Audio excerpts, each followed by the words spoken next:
ஒன்னு சொல்றேன், நல்லா தெரிஞ்சுக்கோ. நல்லவங்களை ஆண்டவன் சோதிப்பான், கைவிட மாட்டான். கெட்டவங்களுக்கு ஆண்டவன் நிறைய கொடுப்பான், ஆனா கை விட்டுடுவான்.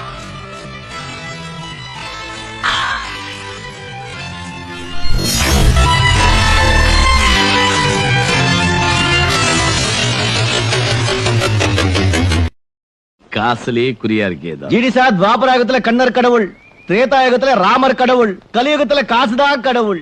அடேங்கப்பா, அசத்துறையே. பெரிய அடியாள்னு தான் நினைச்சிட்டு இருந்தேன். பயங்கரமான ஆன்மீகவாதியா இருப்ப போல் இருக்கே. ராகவேந்திரா, அப்போ என்ன கேக்குற? 100 விட்டு பல வருஷங்களாச்சு, 1000 விட்டு பல மாசங்களாச்சு. இப்ப எல்லாம்